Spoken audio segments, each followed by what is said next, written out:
Hi friends, welcome to Renna Samayal. இன்னைக்கு என்ன சமையல் பார்க்க போறோம்னா ரொம்ப சுவையான முடக்கத்தான் தோசை கூடவே பூண்டு சட்னி தான் பார்க்க போறோம்.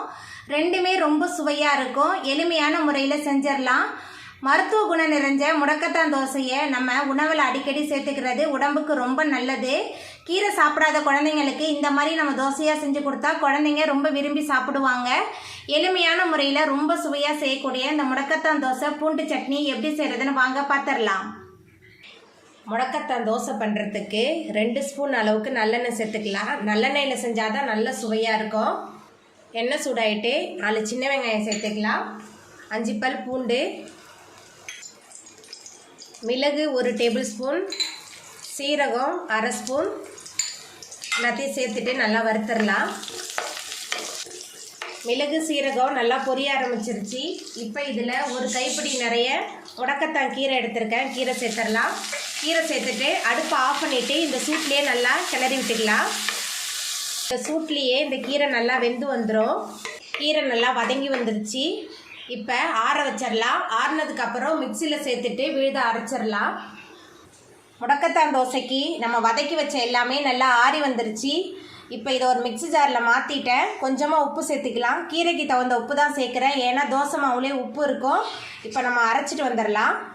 மிக்ஸி ஜாரில் மாற்றிட்டு அரைச்சிட்டு வந்துட்டேன். இப்போ இதில் நம்ம எடுத்து வச்சுருக்கிற தோசை மாவில் முடக்கத்தான் அரைச்சதை சேர்த்துடலாம். மிளகு சீரகெல்லாம் சேர்த்து செஞ்சுருக்கனால ரொம்ப சுவையாகவும் மணமாகவும் இருக்கும். இப்போ தோசை மாவில் முடக்கத்தான் கலவையை சேர்த்துட்டு நல்லா கலந்து வச்சிடலாம். தோசை மாவில் முடக்கத்தான் கலவையை சேர்த்துட்டு நல்லா கலந்து விட்டாச்சு. இப்போ தோசை எப்படி சுடுறதுன்னு பார்த்துடலாம். முடக்கத்தான் தோசை பண்ணுறதுக்கு அடுப்பில் தோசைக்கல் வச்சு எண்ணெய் சேர்த்துருக்கேன். கல் நல்லா சூடாகி வந்துட்டு இப்போ நம்ம ரெடி பண்ணி வச்சுருக்கிற மாவு கலவையிலேருந்து கொஞ்சமாக எடுத்து நம்ம தோசை சுட்டுடலாம்.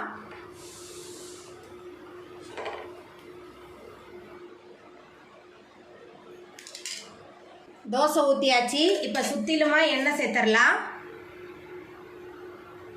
தோசை நல்லா வெந்து வரட்டும்.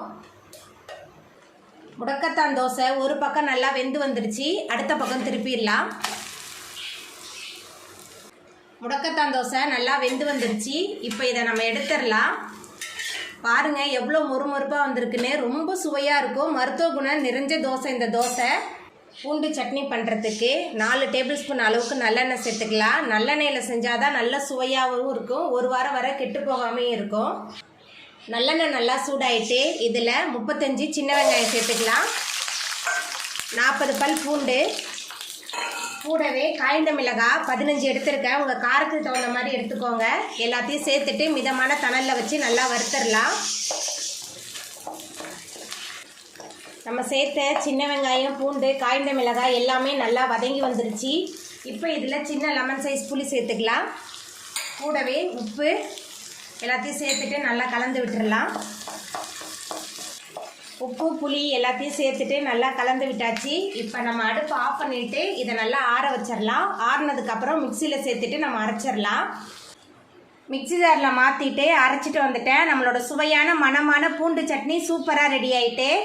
அவ்வளோதாங்க, ரொம்ப சுவையான முடக்கத்தான் தோசை பூண்டு சட்னி சூப்பராக ரெடி ஆகிட்டு. இந்த சுவையான முடக்கத்தான் தோசை பூண்டு சட்னியை நீங்களும் உங்கள் வீட்டில் செஞ்சு பாருங்கள். இந்த வீடியோ உங்களுக்கு பிடிச்சிருந்தா லைக் பண்ணுங்கள், ஷேர் பண்ணுங்கள், கமெண்ட் பண்ணுங்கள், சப்ஸ்கிரைப் பண்ணுங்கள். அப்படியே பக்கத்தில் உள்ள பெல் பட்டனையும் கிளிக் பண்ணிடுங்க. நன்றி.